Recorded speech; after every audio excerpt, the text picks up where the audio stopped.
ప్రస్తుతం నేను కంటోన్మెంట్ కాన్స్టిట్యున్సీలో రసూల్పురాలోని అన్నానగర్ అనే ఒక బస్తీలో ఉన్న దాదాపు 3 ఫ్లోర్ల బిల్డింగ్ పైనుంచి నేను ఇది చెప్తున్నా.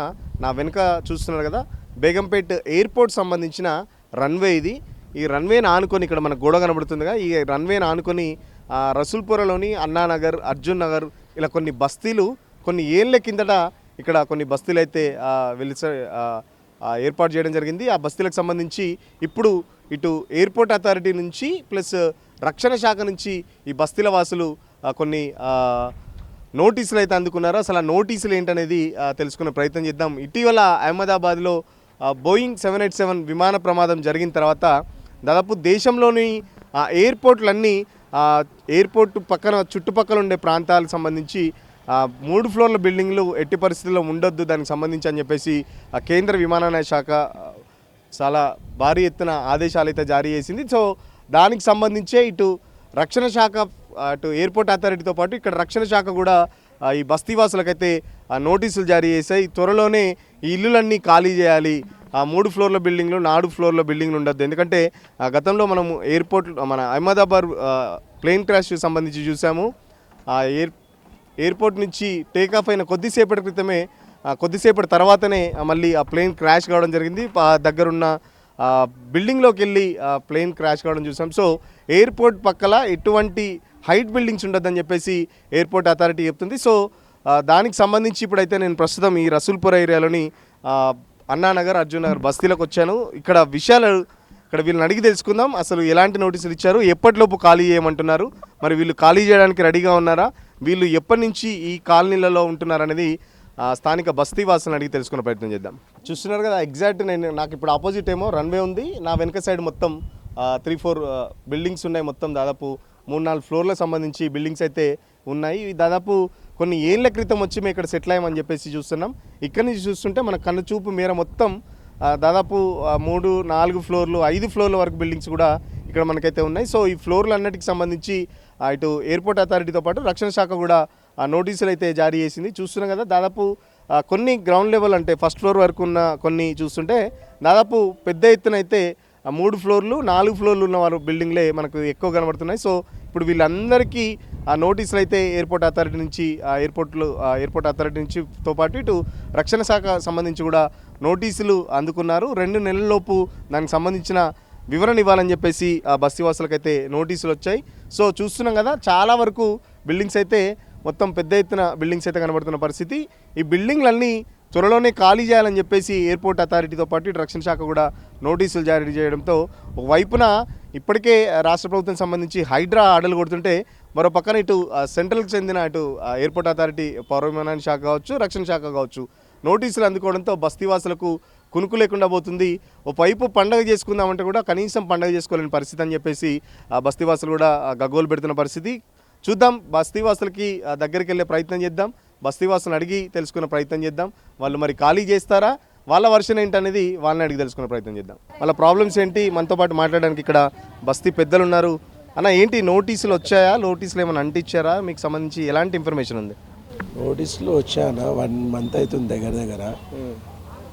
ఏమి ఇచ్చారంటే మీ పర్మిషన్ తీసుకురా ఎయిర్పోర్టు, ఎన్ఓసి మన ఎయిర్పోర్ట్ వాళ్ళు ఇచ్చిరా, లేదు ఈ కన్స్ట్రక్షన్ చేసారు కదా, ఈ కన్స్ట్రక్షన్ది మీ కంటోన్మెంట్ బోర్డు నుంచి పర్మిషన్ తీసుకురా, ఇవన్నీ ఆధారాలతో మాకు చెప్పండి, మా దగ్గర సబ్మిట్ చేయండి అని ఎయిర్పోర్ట్ వాళ్ళు పోస్ట్ ఆఫీస్తో పంపించారు లెటర్లు.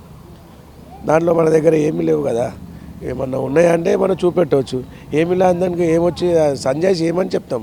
ఇక్కడ ఉన్నాము, అప్పుడు ఎప్పుడో 50 ఏళ్ళ కిందట వచ్చి చిన్న గుడిసెలు ఉండే, పిల్లలు పెద్దగయ్యారు కాబట్టి కొంచెం చిన్నగా ఇల్లు, 30 గజాల ఇల్లు, 20 గజాల ఇల్లు ఇవన్నీ. దీన్ని ఏం చేసిరంటే ఎక్కువ అవుతుందని చెప్పి పిల్లలు పెద్దగా అవుతారు, పెళ్ళిళ్ళు అవుతున్నాయి, సరిపోక ఒక్కొక్క రూమే మొత్తం ఒక రూమ్ వస్తుంది, ఒక బాత్రూమ్, ఒక సింగిల్ రూమ్ వస్తుంది. దానివల్ల అంతా వేసుకుంటే ఇప్పుడు అసలు ఇది ఏందో క్లారిటీ వస్తలేదు, నిజమా అబద్ధమా. నోటీసులు అయితే కొంతమందికి వచ్చినాయి, కొంతమంది కూడా బిక్కు మన కొత్తగా కట్టుకున్న వాళ్ళు ఆ ఊర్లలో భూమి అమ్ముకొని వచ్చి కట్టుకున్నారు. ఎందుకంటే పిల్లలు పెద్దగా అవుతున్నారు కదా, ఇబ్బంది అవుతుందని కట్టుకోరు. ఇప్పుడు వాళ్ళు దినదిన గండంగా బతుకుతున్నారు.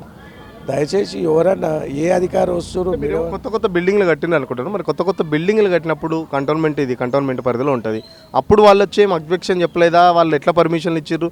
పర్మిషన్ ఇవ్వకుండా మీరు ఎట్లా కట్టుకున్నారు ఇంత పెద్ద బిల్డింగ్లు? మరి బిల్డింగ్లు అంటే ఏముంది సార్, 20 గజాల్లో ఒక రూమ్ వస్తే ఆ జాగల ఒక కొడుకు పెళ్ళైన కొడుకు పైన ఉంటాడు. అట్లా ఉండడానికి కానీ ఒకరిని చూసి ఒకళ్ళు ఇప్పుడు ఎవరో ఇప్పుడు పక్క ఆయన కట్టిండు ఇప్పుడు కట్టబట్టి ఒక 20 ఏళ్ళ నుంచి కడుతురు. ఒకళ్ళు చూసి ఒకళ్ళు ఏం కాదు. ఎయిర్పోర్ట్ ఉండే అప్పుడు ఎయిర్పోర్ట్ వెళ్ళిపోయింది కదా, ఎవరికి అబ్జెక్షన్ లేదు, మనకు ఎవరు అడగట్లేదు. ఇంకోటి ఎయిర్పోర్ట్ కూడా మంచిగా వాళ్ళు బౌండరీ కట్టుకున్నారు. ఇక మాకేమీ ఎవరు అబ్జెక్షన్ లేదంటే ఒక ధీమా ధైర్యం, ఆ ధైర్యంతో కట్టుకున్నారు. ఇప్పుడు అంతకుముందే కట్టే టైంలో కంటోన్మెంట్ వాళ్ళు వచ్చి మీరు అన్నట్లు అప్పుడు ఆపేస్తే ఇప్పుడు అమౌంట్ అనేది చాలా సేవ్ అవుతున్నాయి. ఒకరి నుంచి కట్టారు కాబట్టి ఇప్పుడు గుల కొడతారా లేక ఈ నుంచి ఇంకొకటి చెప్తుర్రు, ఈ నుంచి 150 ఫీట్లు జరుగుతుంది, 150 ఫీట్లు రోడ్ వస్తుందని చెప్తుర్రు. ఇట్లా అస్సలు ఊగానాలు ఎక్కువైపోయినాయి, పుకార్లు ఎక్కువైపోయినాయి. దయచేసి నేను ఏమంటున్నా అంటే అధికారులు పోనీ ఇప్పుడు ఎమ్మెల్యే ఎంపీ వీళ్ళందరూ ఒకసారి ఏరియాలో వచ్చి కొంచెం మన ఏం కాదు మేము ఉన్నామంటే వాళ్ళు హ్యాపీగా ఇంట్లో టెన్షన్ లేకుండా ఉంటారు. కాబట్టి దయచేసి ఎయిర్పోర్ట్ అథారిటీ వాళ్ళకైనా కంటోన్మెంట్ సిఓసార్కైనా ఒక పేపర్ స్టేట్మెంట్ అన్నా లేదా మీడియా ద్వారానైనా ఇది ఏమి కాదు, మేము ఏమి అబ్జెక్షన్ లేదు, అనవసరంగా ఎవరు ఇబ్బంది పడకండి అని ఒక స్టేట్మెంట్ ఇస్తే వీళ్ళు హ్యాపీగా ఇంట్లో ఆయా సంతోషంగా నిద్రపోతారు. దినదినంగా గండంగా ఉన్నది, చాలా భయపడుతారు. ఈ మధ్యలో ఈ మీడియా వాళ్ళు వస్తారు, అందరూ వస్తారు, మాట్లాడవలసి వస్తుంది. మీడియా వాళ్ళు రాగానే ఇదేదో జరుగుతుంది, ఏదో అవుతుంది అని చెప్పి భయంలో అందరికి భయం స్టార్ట్ అయిపోయింది. దయచేసి మనం చూసారు కదా, అహ్మదాబాద్లో ఒక ప్లేన్ క్రాష్ అయింది పక్కనున్న బిల్డింగ్లో, అంటే ఆ మెడికల్ కాలేజీలో పోయి కూలడంతో దాదాపు 250 మంది చనిపోయారు. మరి అటువంటి ఏమైనా జరగద్దని ప్రభుత్వం ఇట్లా నిర్ణయం చేసుకుందని చెప్పుకోవచ్చు కదా. మరి సార్ ఎక్కడో జరిగింది అది, ఎయిర్పోర్టు ఆ ప్లేన్ బాగాలేదు, రిపేర్లు ఉన్నది, నడిపించారు, వాళ్ళ తప్పిదం వల్ల జరిగి ఉండొచ్చు. ఇంకొకటి మేము రన్వే స్టేట్లో లేము సార్, పక్కన ఉన్నాం. ఎయిర్పోర్ట్ అనేది ప్లేన్ ఎక్కితే ఇట్లా రన్వే ఎక్కుతుంది కదా సార్, మేము లెఫ్ట్లో ఉన్నాం, రైట్లో ఉన్నారు. ఇటు స్టేట్ అయితే నుంచి ఇట్లా వచ్చి రాదు కదా సార్. ఇది ఏదో ఒక ఇప్పుడు రోడ్డు మీద యాక్సిడెంట్లు అన్నీ అవుతున్నాయి. దానివల్ల ఇప్పుడు అన్ని ఇట్లాంటి సమస్యలు అయితే రోడ్డు మీద యాక్సిడెంట్లు, బస్ యాక్సిడెంట్లు అన్నీ అవుతున్నాయి సార్. మరి బస్ అయితే రోడ్డు మీద పక్క ఉన్న ఇళ్ళన్నీ తీసేస్తారా? మొత్తం రోడే చేయండి. మళ్ళీ ఫ్లైట్లో యాక్సిడెంట్లు అవుతున్నాయని చెప్పి మొత్తం ఉన్న బస్సుని మొత్తం తీసేస్తారా? 1,00,000 మంది ఉంటారు ఇక్కడ, ఒకరిద్దరు కాదు, 1,00,000 మంది ఉంటారు. 1,00,000 కుటుంబాలు ఉన్నాయి, 1,00,000 ఓట్లు ఉన్నాయి. ఇక్కడ ఒక ఎమ్మెల్యే ఎంపీ ఈజీగా గెలుస్తారు. ఈడ దగ్గర 20,000 ఇండ్లు ఉన్నాయి. 20,000 ఇండ్లు అంటే 15 గజాలు, 20 గజాలు, 30. ఈ 30 గజాలకు ఎక్కువ లేవు. ఆ 30 గజాలు ఎన్ని రూమ్లు వస్తాయి సార్? ఒక్క రూమ్ వస్తుంది, లెట్రిన్ బాత్రూమ్ వస్తుంది. అందులో పెళ్ళి అయితే భార్య పిల్లలతో ఉండవలసి వస్తుంది. దానివల్ల కొంతమంది మహిళలు ఉన్నారు. అమ్మ ఏంటి ఆఫీసర్ నోటీసులు ఇచ్చిరా, ఏమంటారు? పండగ మూమెంట్లో ఎట్లా అనిపిస్తుంది అసలు? సార్ కొంతమందికి ఇచ్చారంట. మొన్నేమో టెంపుల్కి వేసారంట, పోచమ్మ తల్లి టెంపుల్కి, బీరప్ప టెంపుల్కి, అన్నికి ఇచ్చారంట. పెద్ద మనుషులని అందరినీ 30వ తారీఖు మాట్లాడదామని చెప్పారంట. ఇంక మాకైతే రోజు భయం అవుతుంది. ఈ భయంతో మరి ఏందో మరి ఆ పెద్దోళ్ళు కూడా వచ్చి ఒకసారి మమ్మల్ని కూడా కలిసిపోతే బాగుంటుంది. మరి శ్రీ గణేష్ గారు కానీ, ఈటల రాజేంద్ర గారు కానీ మరి రావాలి. మరి పేదలు ఎంత తనలాడుతున్నారు, బాధపడుతున్నారు, మరి వాళ్ళు కూడా వచ్చి ఒకసారి మాట్లాడితే బాగుంటుందని మేము కోరుకుంటున్నాము. రోజు భయంగానే ఉంది, రోజు మీడియా వస్తుంది. ఇప్పుడు 2 నెలలు అయిపోయింది, ఆడ జరిగిందని మమ్మల్ని ఇబ్బంది పెడితే ఏం ఇది కదా. మేము మంచినీళ్ళు లేక ప్యారడైస్ కాంచి మంచినీళ్ళు తెచ్చుకున్నాము. అప్పుడు రోజుల్లో ఏం రాలేదు, ఇల్లు కట్టేటప్పుడు ఎవరు రాలేదు. ఇప్పుడు ఈ 2 నెలల కాడి నుంచి మమ్మల్ని ఎందుకు ఇబ్బంది పెడుతున్నారు? మాకు అది భయంగా అనిపిస్తుంది. ఎన్ని ఏళ్ళ నుంచి ఉన్నావు ఇప్పుడు? ఎన్ని సంవత్సరాలు ఇల్లు కట్టుకొని ఇక్కడ ఉండబట్టి? మేము కట్టుకొని మేము ఉండబట్టి 40 ఏళ్ళు అయింది. 40 సంవత్సరాలు మేము ఇల్లు కట్టుకొని 35 ఏళ్ళు, 35 సంవత్సరాల నుంచి ఉంటున్నాము. మరి పిల్లలు పెళ్ళిళ్ళు అవుతున్నాయి కదా, మరి కట్టుకుంటున్నప్పుడు మరి ఎవరు అనలేరు. మరి వేరే సైడ్ కొనుక్కోలేకే కదా మేము దాని మీద కట్టుకున్నాము. ఇప్పుడు వచ్చి ఇట్లా బాధ పెడితే ఎట్లా అండి? ఏదో కూలి పని చేసుకునే వాళ్ళం మేము. కూలి పని చేసుకునే వాళ్ళ మీద పడితే ఎట్లా? పెద్దవాళ్ళు ఎవరన్నా ఉండారేమో, వాళ్ళు ఆక్రమించుకున్నారేమో, అక్కడ పోయి పడాలి. ఇక్కడే మా కాడికేమో 1,00,000 ఓట్లు కదా, ఎక్కువే ఉన్నాయి. ఒక్కొక్క గల్లీకి 40 ప్లాట్లు ఉన్నాయి. 40 ప్లాట్లు ఎన్ని కుటుంబాలు ఉన్నాయో. వాళ్ళైతే ఒక రోడ్డే వాళ్ళే వాడుకుంటారు అక్కడ. అంటే కంటోన్మెంట్ బోర్డు చెప్తుంది ఇదంతా రక్షణ శాఖకు సంబంధించిన భూమి, ఇది సెంట్రల్ గవర్నమెంట్ చెందిన భూమి, మీరు ఎట్లా కట్టుకుంటారని చెప్పని అంటున్నారు. మరి పర్మిషన్ ఎట్లా తెచ్చుకున్నారు అసలు మీరు? పర్మిషన్ లేకుండా ఎట్లా కట్టుకున్నారు మీరు అని అడుగుతుంది. పర్మిషన్ లేదు కరెక్టే. మరి అది ఎయిర్ పోస్ట్ వెళ్ళిపోయినాక ఒకళ్ళని చూసి ఒకళ్ళు కట్టుకున్నారు. ఒకళ్ళు కట్టుకునేటప్పుడు 2 కట్టుకున్నారు, 10 మంది కట్టుకున్నారు, 15 మంది కట్టుకున్నారు. అప్పుడైనా ఆపేసేయాలి కదా సార్, అప్పుడు ఆపేసేయలేదు. ఇప్పుడు మొత్తం కట్టుకొని చీరతీద్ది నాకు ఇల్లు మంచిగా ఇది ఇల్లు అయిపోయింది, సిటీ ఎల్లు అయిపోయేదానికి. ఇప్పుడు మరి వాళ్ళ కన్ను మరి ఏమవుతుందో ఏమో, మరి వాళ్ళకి ఎయిర్పోర్ట్ వాళ్ళకి ప్రాబ్లం ఉందా, మరి పెద్ద మనుషులకు ప్రాబ్లం ఉందా, ఏం అర్థమవుతలేదు. మరి దీని మీద ఏమన్నా ఇక్కడ ఏమన్నా మంచి ఏదైనా ప్లాన్ ఉందా, మరి ఏం తెలుస్తుంది మాకు. అన్నీ ఎన్నో నానా విషయాలు మాకు టెన్షన్గా అన్నీ ఏదేదో ఆలోచనలు వస్తున్నాయి. ఇంతకుముందు చాలా బీదోళ్ళం మేము, వేరే చోటకి వెళ్ళి వచ్చినాము. ఇక్కడ ఏదో నివాసం ఉండాలని ఉన్నాం. అప్పుడు చిన్న రోడ్డు ఉండేది, రోడ్డు కూడా లేదు ఇక్కడ. నీళ్ళు కూడా పొద్దున పోతే సాయంత్రం పేటేజ్కి ఒక బిందె దొరికేది మాకు. వాటర్ కూడా కష్టం ఉండేది, నీళ్ళు కూడా కష్టం ఉండేది. కరెంట్ అసలు చీకట్లా పండుకునేది. అప్పుడు ఇక్కడ ఏం లేదు, ఖాళీ జాగాల మామూలుగా చిన్న పాక వేసుకొని కూర్చుని బతికిన వాళ్ళము. అలాంటి వాళ్ళు మేము కష్టపడే, ప్రతి వాళ్ళము కష్టపడే రోడ్ వేయించుకున్నాం మేమే సరిగ్గా. అప్పుడు ఆ టైంలో అనేక విధాలా కష్టపడి అనేక విధాలు చేసినాం. ఈ రోజులో ఏదో ఇంట్లో ఫ్యామిలీ ఎక్కువ ఉంటుంది కదా సార్, ఫ్యామిలీ వల్ల ఆ రేకులు తీసి చిన్న ఇల్లు కట్టుకున్నారు, ఇల్లు కట్టి ఇంకో పెద్ద ఇల్లు కట్టుకున్నారు. అట్లా ఈరోజు వాళ్ళు వచ్చి అవసరం, ఈరోజు వచ్చి ఇల్లు తీసేస్తాం, 3 చేస్తాం, 2 చేస్తాం అంటున్నారు. మళ్ళీ ఇంకోటి ఇలాంటి విషయాలు మా దృష్టికి రాకుండా మీ ఛానల్ ద్వారా మీరు ఎక్కడ తెలియపరిచేసి మమ్మల్ని అందరికీ మేలు చేయాలని మీ ద్వారా నేను వాళ్ళకి తెలియజేస్తున్నాను. దగ్గర మాది 100 years ఇక్కడ వెళ్ళిపోయింది మాది. ఇది ఇంత ముంగట 30-40 years బ్యాక్ మొత్తం ఏం లేకుంటే ఇప్పుడు అది మార్కెట్ వచ్చింది. వీళ్ళు అంబాలి పని చేసుకుంటారని వీళ్ళకి చిన్న అది గుంతలలో ఏమో మట్టి వేసి కట్టలకి ఏమో వాళ్ళు करंट तेजकोनी करंट गिरंट सब ले लेके आके करके काज के ये लोग आज ज़िंदगी गुजार रहे हैं. अब इनो है, इनकी अम्मा पहले थे, अब अम्मा के बाद जो है ना इनो है, अब इनके बाद इनकी बेटी है, अब इनको एक बेटा है, एक शादी करे, क्या की खर्चा करे, क्या कि गांव के ज़मीना बेचे, मिट्टी को सत्ती को ला के अप्पू सप्पू करके आज बना लिए घर.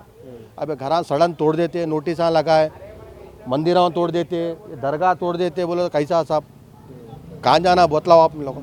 अब इन लोग निकल के जो है ना यहाँ पे अंबाली का काम करके आके जीने वाले लोग हैं. 4 बजे रात से उठ के जाते हैं लोग. इन लोगों को कोने बोलो कुछ आसरा नहीं है, कोई पेंशन नहीं है, लोगों को कुछ भी इंतजाम ही नहीं है. लोगों को मर गए तो जो है ना इन लोगों को फैसिलिटी नहीं है साहब. इन लोगों को एक शवम गाँव को लेके जाना बोलते 50-50 हज़ार रुपये, लाख रुपये खर्चा होता. और ये लोग मरने के बाद जो है ना यहाँ पे भी नहीं जलाते, हमारे बोंदलकट्टा में भी नहीं जलाते, बोइनपल्ली में. इन लोग बोलते हैं माँ ऊर के पोतम में बोलते लोग. तो कहाँ जा रहा बोलो आप, कॉन्स्टिट्यूशन राइट कहाँ जा रहा बतलाओ अपने को. MP को जीता है यहाँ पे, हम MLA को जीता है. हमारे पास जगह तो काउंसलर इलेक्शन नहीं है यहाँ पे. तकरीबन 12 साल, तुम्हें 10 साल 12 साल हो गया काउंसलर इलेक्शन नहीं है. कोई काउंसलर इलेक्शन तो भी रहा तो हमारा कोई काउंसलर तो भी आके खड़ता था हमारे को. ये वजह क्या है, ये बाजू का एयरपोर्ट की वजह, रीज़न वो है साहब. ये एयरपोर्ट की वजह से जो है ना ये घरों को जो है ना हटाते बोल रहे हैं. ये एयरपोर्ट किसका है साहब, बेगमपेट एयरपोर्ट है. असल गवर्नमेंट का एयरपोर्ट कहाँ पे, दुंदीगल में है. अगर ये एयरपोर्ट ही जो है ना वहाँ पे अगर शिफ्ट कर दिया तो जो है ना सब प्रॉब्लम ही नहीं होते ना सब. कितने हज़ार घर हैं बतलाओ आप मेरे को. पूरा मेहनत करके जीने वाले लोग हैं यहाँ पे, कोई 250 वाला कोई भी नहीं है यहाँ पे. पूरे रोज़ सुबह में जाके उसका हाथ हला तो जो है ना उसको पैसा मिलता उसको.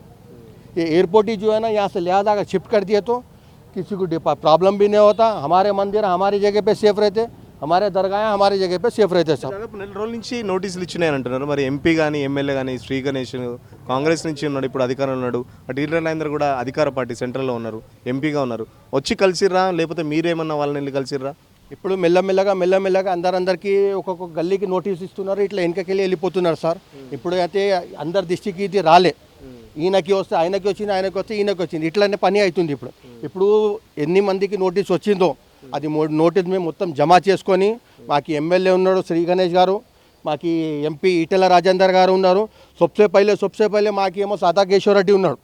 18 సంవత్సరం మాకు బోర్డు మెంబర్ ఉండినాడు ఆయన. ఏమన్నా ఆపత్తి వస్తే ఇట్లా ఫోన్ చేస్తే ఎంబడే ఉరికి వస్తుంటే కేశవర్ రెడ్డి సార్. ఇప్పుడు బి ఏమో ఆయన వర్కింగ్లోనే ఉన్నాడు. ఆయన జర కాల్ ప్రాబ్లం ఉన్నది, దానివల్ల ఆయన వస్తలేడు. ఆయన దృష్టికి పోతాం మేము అందరు కలిసి. ఏమో కేశవర్ రెడ్డి సార్ దగ్గర పోతాం, శ్రీ గణేష్ సార్ దగ్గర పోతాం, ఈటెల రాజేందర్ సార్ దగ్గర పోతాం. ఇంకా ఎక్కడ అవసరం అవుతారో ఈ జనాలకి అందరికీ తీసుకొని మేము పోతాం. మాకు న్యాయం కావాలా సార్. ఈ మాకు ఎయిర్పోర్ట్ ఇక్కడ అవసరం లేదు. ఈ ఎయిర్పోర్ట్ ఏమో హకీంపేట్ది ఉన్నది, అక్కడ దుందిగల్లో ఉన్నది ఎయిర్పోర్ట్. ఈ ఎయిర్పోర్ట్ ఏమో అక్కడ షిఫ్ట్ చేసుకుంటే ఈ సారా ప్రాబ్లం మాకే వెళ్ళిపోతుంది సార్. అదే మాది ఒక రిక్వెస్ట్ ఉన్నది. మ్యారేజ్ అయ్యి 6 years అవుతుంది. అంటే ఇక్కడ ఇల్లు కొడుతున్నది అని పుకారు వస్తుంది. అది కరెక్టో కాదో తెలియదు. ఇక్కడ ఎయిర్పోర్ట్ ఉండడం వల్ల అంటే ఇక ఎయిర్పోర్ట్ ఎందుకు ఇప్పుడు ఎక్కువ ఏం నడుస్తలేవు కూడా. మళ్ళీ ఇక్కడ మేము కులగొట్టి మా మామయ్య వాళ్ళు ఉండేవాటి ఇప్పుడు 40 ఏళ్ళు అవుతుంది. మా మామయ్య వాళ్ళు ఉండేవాటి ఇక్కడనే. మా మామయ్య మార్కెట్లో చేస్తాడు, బయట అంటే మేము బ్రతకలేము. ఇక్కడనే ఉండి ఊర్లో అన్నీ అమ్ముకొని ఇక్కడ ఇదే ఇల్లు మాది. ఫస్ట్ చిన్నగా ఉండే, ఇప్పుడు మళ్ళీ మామూలుగా కట్టేసుకున్నాం. రేకులు ఇల్లు మాది. అంటే ఇట్లా ఎందుకు అంటున్నారో అర్థమైతే మరి ఇల్లు తీసేయాలంటున్నారు. 2 నెలల లోపల ఇల్లు అన్ని కూల్చేస్తారు అని అంటున్నారు. మరి రెడీగా ఉన్నారా? మరి వేరే కాడికి పోతారా? మాకు ఏం లేదు, ఇల్లు లేవు, ఏం లేవు. మాకు ఇక్కడనే ఉంది, ఒకటే ఇల్లు ఉంది మాకు. ఏం ఇల్లు కూడా లేవు. ఎక్కడ బ్రతకాలి సడన్గా తీసేయాలంటే ఏం మాకు పోయి వేరే దగ్గర ఉందామన్నా కానీ ఎక్కడ లేదు, జాగా కూడా లేదు, ఏం లేదు. ఇది ఒకటే మాకు ఉంది ఆధారం. పోవాలంటే ఎక్కడ పోలేము. మేము ఇక్కడ ఇక్కడనే ఉంటాం, ఏమైనా ఇక్కడనే ఉంటాం. ఏమి పోవాల్సిన అవసరం మాకు లేదు. ఇల్లు తీయొద్దని చెప్పేసి కోరుకుంటున్నాం. నేను 15 సంవత్సరాల నుంచి ఉంటున్నాను సార్. ఇల్లులు పోవద్దని నేనైతే కోరుకుంటున్నాను. అంతే, ఇంతమంది కొట్లాడుతున్నారు. ఇల్లులు ఉండాలని అనుకుంటున్నాం. మేము ఇక్కడనే ఉండి మేము ఇన్నే బతుకుదేరు వీన్నే ఉన్నది మాది. ఏమైనా ఇక్కడనే చేసుకుంటాం. మేమైతే ఏమున్నా ఉండని, మేమున్నా ఇక్కడనే, సచ్చినా ఇక్కడనే, అంతే. వస్తారు ఆఫీసర్లు ఎవరైనా వస్తారా? కంటోన్మెంట్ వాళ్ళు లేకపోతే ఎయిర్పోర్ట్ వాళ్ళు? ఎయిర్పోర్ట్ వాళ్ళు ఎవరు రావట్లేరు. ఎమ్మెల్యే వస్తలేరు, శ్రీ గణేష్ అన్న వస్తలేరు, ఇటలే రాజేందర్ అన్న వస్తలేరు, ఎవరు వస్తలేరు. వాళ్ళు ఓట్లు ఉన్నంతసేపు ఓట్లు కావాలని అంటారు కానీ దీని గురించి మాత్రం మాట్లాడతలేరు ఎవరు. అంతే సార్. ఇవైతే పోవద్దు, ఇల్లు పోతే మాత్రం మేము బతకలేం, అంతే. అంతపాటు ఇంకొంతమంది మహిళలు ఉన్నారు. అమ్మ రా, ఏంటి బాగా మాట్లాడుతున్నావు, ఏం చెప్తావు? మేము బతకలేము సార్. మేము ఇల్లు పోతే మాకేమైనా మంది ఇచ్చి ఇల్లు ఒలగొట్టాలి. లేకపోతే 30 ఏళ్ళ సంది ఉన్నాడు. మేము నిన్న ఇవాళ రాలే. బురదలు మోరీలు మడుగులలో ఉన్నాం. మోరెత్తి పోసుకున్నాం మేము. నీళ్ళు ఇక్కడ కాదు, వాయి చెట్టలు తెచ్చుకున్నాం, ప్యాడేస్ కాడ తెచ్చుకున్నాం నీళ్ళు. గట్ల బతికినాక మేము నీళ్ళు తీస్తే మేము బతకం. తీయొద్దు ఇల్లు, మాకు ఎటు పెట్టి ఇల్లు తీయొద్దు, అంతే. మాకు ఇల్లు తీయొద్దు సారు, మాకు అంతే బాధ. మరి పక్కన ఏరోప్లేన్లు బాగా వస్తాయని చెప్పేసి చూసిరా, విమానాలు చూసిరా మీరు? 30 ఏళ్ళ కింద ఉన్నప్పుడు చూసిరు. మా గిన్నెలు లేవు. మా సెల్ఫ్ల మీద చెక్కలు కొట్టుకున్నాం మేము. చెక్కల మీద గిన్నెలు లేవు. ఇక ఎయిర్ పోస్ట్ శంషాబాద్ పోయిందంటే ధైర్యంగా ఉన్నాం. ఇక ఇప్పుడు మరి ఇండ్లు తిత్తాంటే మేము ఎటు పోవాలి? మాకేమిస్తారు చెప్పుంది? మాకు ఏడ చూపిస్తారు ఇండ్లు? మేము ఏ అడవిలేదో వెళ్తారు మమ్మల్ని. మాకైతే ఇండ్లు తీయొద్దు సార్, ఏం లేదు. అంతే, మాకేం లేదు. ఆడుతురా బతుకమ్మ ఆడుతురా? దసరా పండుగ వస్తుంది, అసలు బతుకమ్మ ఆడేటట్టున్నది పరిస్థితి ఎట్టున్నది? బతుకమ్మ ఎందుకు ఆడతలేము? ఆడుతున్నాం. బతుకమ్మ ఆడతాము మేము. ఎందుకు ఆడం? మేము ఇండ్లు రేయడానికి ఎవ్వరు రావద్దు ఇక్కడ. మేము ఎటు పోవాలి చెప్పును మరి? మాకేం దారి చూపిస్తారో చూపించింది. గడుకోలు రావట్టు. ఊర్లలో ఏం పని దొరకదని ఊర్లోకి ఇడికి వచ్చినాం. ఇడికి వచ్చి మేము ఏదో చిన్నగా వేసుకొని ఉందామని ఊర్లో జాగాలు అమ్ముకొని బంగారాలు అమ్ముకొని మేము చిన్న ఇల్లు కట్టుకుంటే ఆయన ఇప్పుడు వచ్చి తీసేస్తామని చెప్తే మాకు ఊర్లో అయితే జాగలేదు. మా బంగారాలు అమ్ముకున్నాం. ఇప్పుడు మేము ఎటు పోవాలంటే ఎటు పోతాం? మీరు వచ్చి తీసేయాలని అంటే అంతా మీరు వచ్చి తీసేసామంటే ఊర్లోకి పోదామంటే ఊర్లో ఉండదు, ఈడు ఉండదు. లేకుండా చేస్తే ఎట్లుంటాం మేము? దానికే మరి మీరు ఏదైనా సమాధానం చెప్పాలని కోరుకుంటున్నాం మేము. ఇట్లా అప్పుడప్పుడు మీరు వచ్చి ఇట్లా భయపట్టించుడు అది ఇది చేస్తే మేము అమ్మ చిన్న ముసలోళ్ళు ఉంటారు, వాళ్ళ టెన్షన్కి ఏం కావాలి?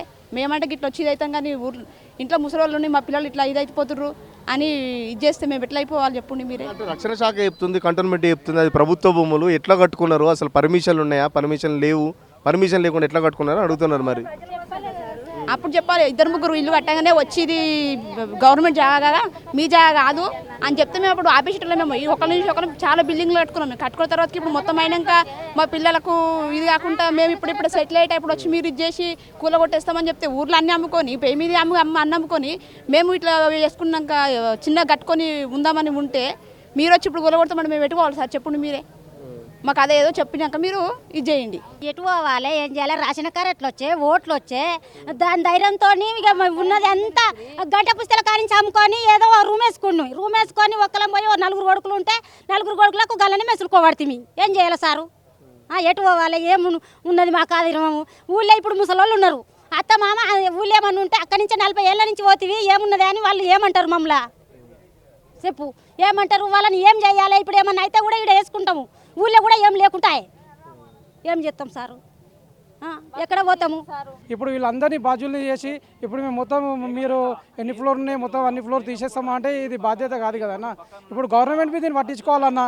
ఎందుకంటే సీఎం రేవంత్ రెడ్డి కానీ ఇప్పుడు ప్రస్తుతం ఉన్న ఇక మా ఈటెల మల్కాజ్గిరి ఎంపీ మా ఈటెలన్నా కానీ ఇప్పుడు శ్రీ గణేష్ అన్న కానీ వీళ్ళందరూ వచ్చి మాకు బాధ్యత మాకు అందరు తోడుగా ఉండాలన్న.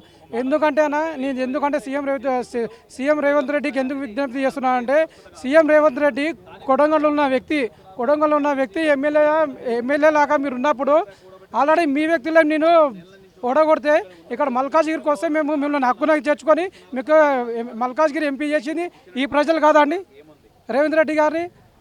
కొడంగల్ ఆయన ఓడిపోతే ఆయన కొడంగల్ వాళ్ళ మనుషులే ఆయన ఓడగొడితే మల్కాజ్గిరి ఎంపీలాగా వస్తే ఇక్కడ ప్రజలే కదండి ఆయన గెలిపించింది. ఎంపీలాగా ఆయననే కదండి గెలిచింది, వీళ్ళే కదండి, వీళ్ళు కాదండి అతన్ని గెలిపించింది.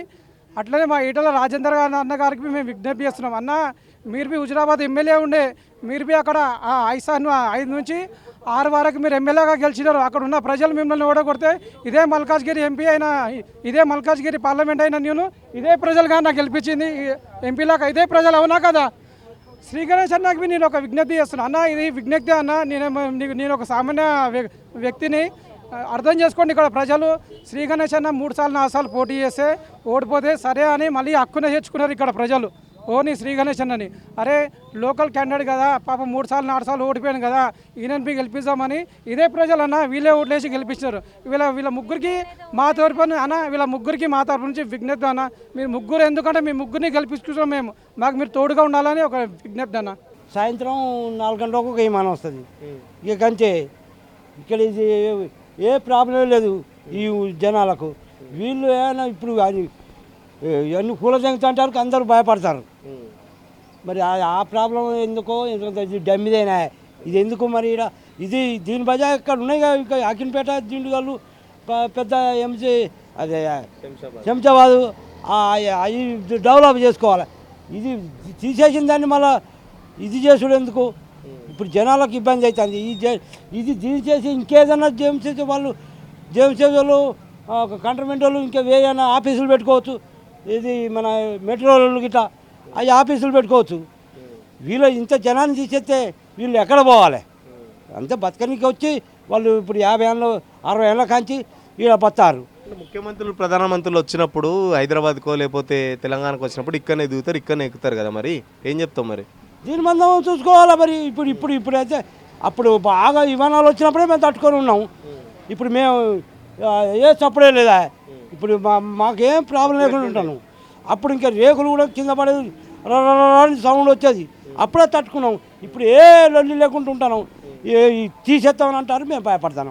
నా పక్కనే చూస్తున్నారు కదా ఈ ఎయిర్పోర్ట్ గోడను ఆనుకునే ఇక్కడ ఒక పాత గుడే బట్ మళ్ళీ రీకన్స్ట్రక్షన్ చేస్తారట. ఇది మల్లన్న స్వామి గుడి అట. దీనికి సంబంధించి కొంతమంది భక్తులు ఉన్నారు, ఇక్కడ గుడికి సంబంధించిన నిర్వాహకులు కూడా ఉన్నారు. ఈ గోడను ఆనుకొని దాదాపు 60 ఫీట్ల రోడ్డు కూడా పోతుందని చెప్తున్నాం. అది గోడను ఆనుకొని గుడి ఉన్నది. దీని నా వెనకాల ఇక్కడ మార్కండేయ గుడి కూడా ఉంది. ఈ బస్తీ లోపల కూడా చాలా వరకు దర్గా కానీ మసీదులు కానీ ఇట్లా చాలా వరకు వాటికి కూడా నోటీసులు ఇచ్చిరని స్థానికులు అయితే చెప్తారు. దానికి సంబంధించి గుడికి సంబంధించిన ఈ పెద్ద మనిషి ఉన్నాడు, మాట్లాడదాం. చూస్తారు మరి అందరికేమో నోటీసులు ఇస్తారు, మళ్ళీ మీరు కొత్తగా మళ్ళీ గుడి కడుతుర్రు, ఒదికో కూలగొట్టమని నోటీసులు ఇస్తుంటే మళ్ళీ కొత్తగా కడుతురు ఏంది మీరు? ఏమి దయతోటి మేము ఇప్పటికైనా 40 ఏళ్ళు ఆయుసు పెట్టి అప్పుడంటే చిన్నగా ఉందని మంచిగా కట్టుకుంటున్నాం. మరి మొదలుపెట్టినప్పుడు కూడా ఎవరు ఏం అభ్యంతరం చేయలే, ఇంతవరకు ఎవరు మాకు నోటీసులు ఇవ్వలే. భగవంతుని సేవ చేస్తామని కట్టుకుంటున్నా కానీ మా ఇల్లు కొరకు కాదు, అంతే. భగవంతుని సేవ గురించే, భగవంతుని సేవ గురించే భగవంతుని గుడే కడుతున్నాం. కానీ మేమైతే మేము ఉండలేము. భగవంతుని అందరికీ నాకు ఒక్కంది కాదు, ప్రజలందరూ చెప్పినట్టు కదా ఆఫీసర్లు చెప్పినట్టు గోడను ఆనుకొని 60 ఫీట్ల రోడ్డు పోవాలని చెప్పేసి చెప్తారట. మరి మీరు గోడను ఆనుకొని ఆ గుడి ఉన్నది ఈ గుడి ఉన్నది, మరి ఎట్లా? మరి అదే మేము ఇప్పుడు 30 ఏళ్ళు అయితే గుడి అయితే ఎవరు అభ్యంతరం చేయలే. ఇంట్లో అయితే పోతాయి అంటారు, అప్పటి నుంచే అంటారు. అది కానీ గుడిని అయితే ఎవరు ఇంతవరకు అభ్యంతరం చేయలే. దీని దయతోటి భగవంతుడు సేవ నా ఒక్కంది కదా, అందరు అంతవరకే ఉంది. అది వరకు మేము చిన్నగా ఉన్నప్పటి నుంచి, నేను పుట్టి పెరిగినప్పటి నుంచి చిన్న గుడి ఉండే ఇక్కడ. ప్రతి ఒక్క గుడికి మేము చూసినాం. కానీ ఇది రీకన్స్ట్రక్షన్, ఇప్పుడు మనం రీకన్స్ట్రక్షన్ చేసిన తర్వాత అప్పటి వరకు ఈ రిపోర్ట్ అనేది మనకు రాలే. ఈ మనం పిల్లర్లు లేచి స్లాబ్ పడ్డాక మన పైన గోపురం కట్టే ముందు మనకి న్యూస్ అనేది తెలిసింది. మనం వదిలిపెట్టిన దాన్ని అయితే ఆపలేం కదా. మాకు దేవుని పుణ్యం గురించి మేము సేవ చేసుకోవడానికి మాత్రమే ఈ గుడిని కడుతున్నాం. దాదాపు ఈ ప్రతి ఇయర్ మనం 19 ఇయర్స్ కంటిన్యూగా ఈడ గుడిలో పండుగ చేసినాం. ఈ బస్తీ వాళ్ళు కూడా చాలామంది వచ్చి పాల్గొన్నారు. న్యూస్ పేపర్లలో ఉన్నది మనకు, ఇది మా ఫొటోస్ ఉన్నాయి, ప్రూఫ్. అప్పటి నుంచి ఉన్న పెద్ద మనుషులు ఉన్నారు ఇక్కడ, ప్రతి ఒక్కటి ఉన్నది. ఇది మనం మొదలు పెట్టిన తర్వాత మనకి న్యూస్ వచ్చిన దానికి మనం ఏం చేయలేం. కాకపోతే కానీ మనకు ఇల్లు అంటే తీసేస్తే ఎక్కడన్నా కట్టిస్తారు, మనకు ఉంటుంది. గుడి అయితే మనం చేయలేం కదా. పునర్నిర్మించినప్పుడు యంత్రబలం మీద గుడిని పెట్టినాము, అది అట్నే ఉంటుంది శాశ్వతంగా. గుడి అనేది గుడికైనా బడికైనా దేనికైనా వెయ్యండు. గుడిని మాత్రం ఎవరు అబ్జెక్షన్ ఇవ్వద్దని మా మనవి, అంతే. మనతో పాటు కొంతమంది బీజేపీ స్థానిక నాయకులు ఉన్నారు. అన్న ఏంటి గుళ్ళకు కూడా నోటీసులు ఇస్తున్న పరిస్థితి, ఏం చెప్తారు మరి? మీ ఇప్పటి వరకు అయితే మాకు ఏ నోటీసు, మా గుడికి అయితే ఇలాంటి నోటీస్ అయితే రాలేదు. అక్కడ వచ్చిందేమో విషయం మాకైతే తెలియదు. అన్ననగర్ విషయము మాకు రాష్ట్రపతి ఇక్కడ తెలియదు. మాకైతే ఇప్పటివరకు ఏ నోటీస్ రాలేదు. ఎవరు వచ్చి అబ్జెక్షన్ కూడా చెప్పలేదు. కట్టేటప్పుడు వచ్చి చూసారు అంతేగాని ఎయిర్పోర్ట్ వాళ్ళు కూడా వాళ్ళు వస్తున్నారు, రౌండింగ్ కొట్టుకుంటూ వెళ్ళిపోతున్నారు తప్ప వాళ్ళు ఎవరు వచ్చి కూడా మాకు అబ్జెక్షన్ ఇంతవరకు చేయలేదు. ఇది ఇప్పుడు కాదు, ఇది 3వ గుడి కడుతున్నాం. ఇంత ముందుకు 15 ఏళ్ళ కింద చిన్న గుడి ఉండే, దాన్ని తీసి ఆల్రెడీ స్లాబ్ వేసి కట్టినాం. గోపురం ఇట్లా బాగలేదు, ఇప్పుడు గోపురంతో కట్టాలని, బందోబస్తు కట్టాలని మేము మొత్తం యంత్ర బలం ఇట్లా పెట్టి అన్నీ స్టార్ట్ చేసినాం. ప్రతి ఒక్కటి చేసిన తర్వాత ఇండ్లకు వచ్చింది నోటీస్, కానీ మాకు మాత్రం నోటీస్ ఎవరు ఇవ్వలేదు. ఇప్పటివరకు అయితే నోటీసులు అనేది మా గుడి విషయంలో ఎవరు మాకు చెప్పలేదు. కాబట్టి మేమైతే గుడి నిర్మాణం కంటిన్యూ చేస్తున్నాం. అట్నే చెప్తారు అక్కడ మీ స్థానికులే చెప్తారు, మాట్లాడిన వాళ్ళు ఇంతమంది గుళ్ళను బల్లను కూడా వదిలిపెడతలేరు, మసీదులను వదిలిపెడతారు, దర్గాలను వదిలిపెడతారు, అన్నిటికీ నోటీసులు ఇస్తారని చెప్తున్నారు కదా. నోటీసులు అయితే మరి మా గుడికి అయితే ఇంతవరకు రాలేదు కదా. మేము ఇప్పుడు కొత్తగా చేసింది కాదు. మేము గుడి గురించి సంఘం పెట్టింది కూడా 2001లో ఫస్ట్ రిజిస్ట్రేషన్ చేయించినాం. అప్పటి నుంచి అయినా సంఘం, ప్రతి సంఘము ఎవరెవరైతే గుళ్ళు కడుతున్నారో ప్రతి ఒక్కరికి వాళ్ళు తెలిసి ఉంటుంది. అందరు నోటీస్ ఇచ్చినప్పుడు మరి సంఘం బట్టి పలాని సంఘం ఉంది, మల్లికార్జున దేవస్థాన సంఘం రసలుపురం ఉంది, మరి వాళ్ళకు నోటీసులు అని చెప్పి ఎవరు వచ్చేది మాకైతే నోటీసులు అయితే ఇప్పటివరకు ఏవి రాలేదు. ఇప్పుడు మాకు ఇంత మొత్తం జీవనాధారమే మాకు ఈ బస్తీ అయిపోయింది. స్టార్టింగ్లో వచ్చినప్పుడే మొత్తానికి వెళ్ళగొట్టింటే మేము ఎక్కడైనా దారి చూసుకుంటుండే. అట్లాంటిది మెల్లమెల్ల కష్టపడి ఊర్లలో భూములు అమ్ముకొని రాత్రి మగల కష్టపడి బంగ్లాలో పనిచేసి చిన్నగా ఎదిగి చిన్న పిల్లలు ఇప్పుడు పెద్దగా అయిపోయారు. అన్నీ మాకు ఇదే జీవితం, మాకు ఇదే శాశ్వతం అనుకొని మేము అనుకున్నాము. సో ఇప్పుడు కారణం ఏం తీస్తున్నారంటే ఫ్లైట్ అక్కడ యాక్సిడెంట్ అయింది, ఇక్కడ కూడా యాక్సిడెంట్ అయ్యే అవకాశం ఉంది అని తీసేస్తామని అంటున్నారు.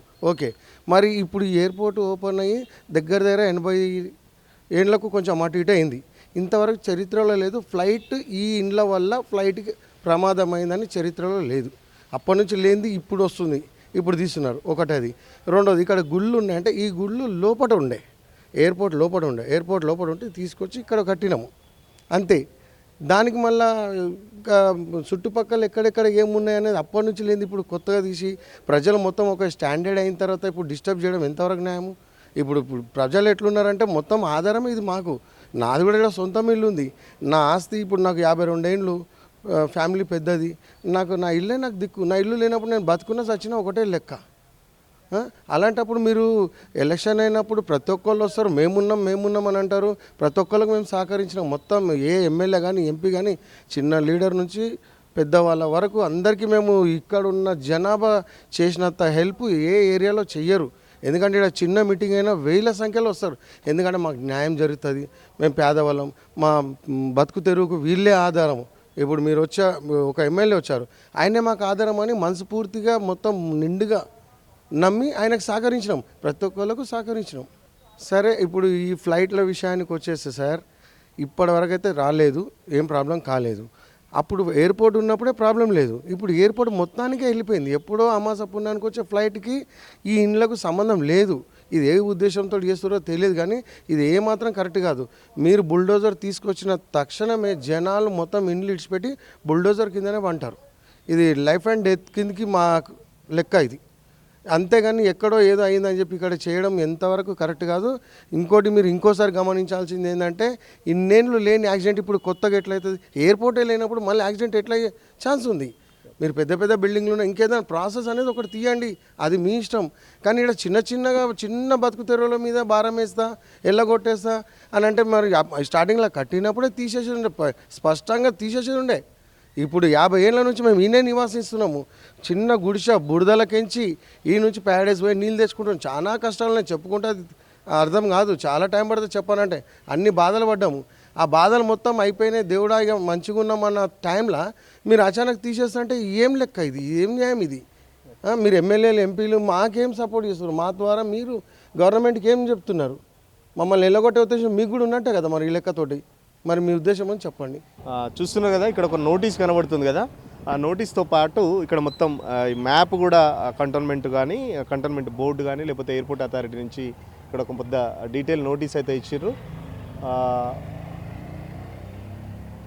మొత్తం ఈ టెంపుల్కి సంబంధించి Pochamma temple, Peddamma temple, Beeramma temple, Yellamma temple, main temple, model dairy parlour shop, Haryana special jalebi shop, ఇక్కడ ఈ చుట్టుపక్కల ఈ టెంపుల్కి సంబంధించి ఏదైతే దాన్ని ఆనుకొని ఉన్నాయో ఇది మొత్తం ఎయిర్పోర్ట్ అథారిటీ వాళ్ళ ప్లేస్ అని చెప్పేసి దానికి సంబంధించిన నోటీస్ సంబంధించిన ఇక్కడ డీటెయిల్స్ కూడా అంటించడం జరిగింది. సో నోటీస్తో పాటు ఇక్కడ దీనికి సంబంధించిన మ్యాప్ కూడా ఎట్లా ఉందనేది మ్యాప్ కూడా చేయడం జరిగింది. లోపల చూస్తున్నారు కదా, ఇక్కడ Beerappa temple, Peddamma temple, Pochamma temple, వీటన్నిటికి కూడా నోటీస్ సంబంధించి అయితే నోటీస్ బయట అంటించడం జరిగింది.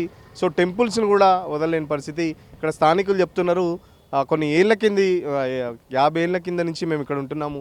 ఇప్పుడు అసలు బేగంపేట ఎయిర్పోర్ట్లో పెద్దగా ఫ్లైట్స్ అయితే నడవట్లేదు. ఎప్పుడో విఐపీలు వచ్చి వెళ్తుంటారు, కేవలం విఐపీలు ఎప్పుడో సంవత్సరానికి ఒకసారి వస్తారు. దానికి సంబంధించి ఇంత 1,00,000కు పైగా ఇక్కడ జనాలు ఉన్నారు, 1,00,000 పైగా కుటుంబాలు ఉన్నాయి, వాళ్ళందరినీ ఇబ్బంది పెట్టడం ఏంటని చెప్పేసి కూడా ప్రశ్నించిన పరిస్థితి. మరో పక్కన ఇప్పుడు ముఖ్యమంత్రిగా పనిచేస్తున్న రేవంత్ రెడ్డి కూడా గతంలోనే ఇదే మల్కాజ్గిరి కాన్స్టిట్యున్సీకి సంబంధించి ఎంపీగా పనిచేశారు. కొడంగల్లో మిమ్మల్ని ఓడగొడితే మల్కాజ్గిరి ప్రజలు హక్కును చేర్చుకున్నారు. అట్లనే హుజరాబాద్ సంబంధించిన ఎమ్మెల్యేగా ఓడిపోతే ప్రస్తుత ఎంపీ ఈటల రాజేందర్ను కూడా మేము హక్కును చేర్చుకున్నాము. గణేష్ ఇప్పుడు ఎవరైతే ప్రస్తుత ఎమ్మెల్యే ఉన్నారో కాంగ్రెస్ నుంచి, తను కూడా చాలాసార్లు పోటీ చేసి ఓడిపోతే ఈసారి మేము గెలిపించుకున్నాం ఉప ఎన్నికలు అని చెప్పేసి. సో ఖచ్చితంగా వీళ్ళందరూ మాకు అండగా ఉండాలని చెప్పేసి కూడా స్థానికులు అయితే కోరుతున్న పరిస్థితి. ఎయిర్పోర్ట్ ఉన్నప్పుడు చాలా ఇబ్బందులు పడ్డాం, ఎయిర్పోర్ట్ ఇక్కడి నుంచి శంషాబాద్కి షిఫ్ట్ అయిన తర్వాత చాలా వరకు మేము సంతోషపడ్డాం, చాలా హ్యాపీగా ఉండొచ్చు అని చెప్పేసి అనుకున్న పరిస్థితి. తర్వాత ఇప్పుడు మళ్ళీ ఎయిర్పోర్ట్ వెళ్ళిన తర్వాత కూడా మళ్ళీ ఎందుకు కావాలని ఇబ్బంది పెడుతున్నారు, అసలు ఏంటి వాళ్ళ ఉద్దేశం ఏంటి? అసలు ఎయిర్పోర్ట్ ఇక్కడ నడవనప్పుడు దీన్ని డెవలప్మెంట్ చేయాల్సిన అవసరం ఏముంది? ఎయిర్పోర్ట్లు ప్లేన్సే నడవనప్పుడు ఇక్కడికి వచ్చి ఏదో అహ్మదాబాద్లో జరిగిందని చెప్పేసి ఇక్కడ అయితే ఫ్లైట్లు కూలిపోతాయని చెప్పేసి ఎయిర్పోర్ట్ అథారిటీ కానీ ఇటు రక్షణ భూమికి సంబంధించిన ఆఫీసర్లు కూడా చాలా ఇబ్బంది పెడుతున్నారు. సో ఇప్పటికైనా ఎంపీ కానీ ఎమ్మెల్యే కానీ చూస్తున్నా కదా, ఇక్కడ గుడికి కూడా అంటించిన పరిస్థితి. సేమ్ బయట ఏదైతే నోటీస్ ఇచ్చారో సేమ్ కాపీస్ కూడా ఇక్కడ మ్యాప్తో పాటు మొత్తం డీటెయిల్గా ఇచ్చారు. గోడను ఆనుకొని ఏదైతే స్థానికులు చెప్తున్న ప్రకారం ఎయిర్పోర్ట్ గోడ నుంచి దాదాపు 60 ఫీట్ల రోడ్డు వరకు ఉండాలని చెప్పేసి కూడా చెప్పిన పరిస్థితి. సో ఈ టెంపుల్ డీటెయిల్స్ కూడా ఇచ్చారు. ఇక్కడ ఏదైతే మనం చెప్పినట్టు Pochamma temple, Peddamma temple, Beeramma temple, Yellamma temple, ఈ సంబంధించిన మొత్తం టెంపుల్స్ అన్నిటికి కూడా నోటీసులు ఇవ్వడం జరిగింది. స్థానికులు అయితే చాలా సీరియస్గా ఉన్నారు. దిక్కు పండగ చేసుకునే సందర్భం కూడా లేదు, బతుకమ్మ కూడా ఆడలేని పరిస్థితి. ఎప్పుడు ఏ బుల్డోజర్లు వచ్చి కూలగొడతాయని చెప్పేసి బిక్కుబిక్కుమంటూ భయంగా గడుపుతున్న పరిస్థితి. సో ఇప్పటికైనా అటు రాష్ట్ర ప్రభుత్వం కానీ కేంద్ర ప్రభుత్వం కానీ జోక్యం చేసుకొని ఈ కూలగొట్టడాలు ఆపితే మేము ఇక్కడే ఉంటాము, చాలా వరకు ఇక్కడే జీవనాన్ని కొనసాగిస్తున్నాం, చాలా వరకు ఇక్కడ చిన్న చిన్న పనులు చేసుకుంటూ జీవిస్తున్నాము, ఏళ్ళ కింద వచ్చి ఇక్కడ సెటిల్ అయ్యాము. ఇల్లు కట్టుకునేటప్పుడు కంటోన్మెంట్ కానీ ఎయిర్పోర్ట్ అథారిటీ కానీ ఎవరు వచ్చి మాకు అబ్జెక్షన్ చెప్పలేదు. ఇన్ని ఏళ్ళ తర్వాత కుటుంబాలు పెద్దయి, పిల్లలు పెద్దగా అయిన తర్వాత ఇక్కడే చచ్చిపోదామనుకునే ఆ టైంకి ఇక్కడ చచ్చిపోయే పరిస్థితి ఉంది. బట్ ఎట్టి పరిస్థితుల్లో కుటుంబాలను అయితే ఇక్కడ కదిలించొద్దు, మా ఇల్లులను అయితే కూలగొట్టద్దని చెప్పేసి స్థానికులు డిమాండ్ చేస్తున్న పరిస్థితి. ఇప్పుడు జర్నలిస్ట్ సతీష్తో సురేష్, తొలి వెలుగు కోసం. అసలైన తొలి వెలుగు. ఫాలో వాట్సాప్ @తొలి వెలుగు అఫీషియల్.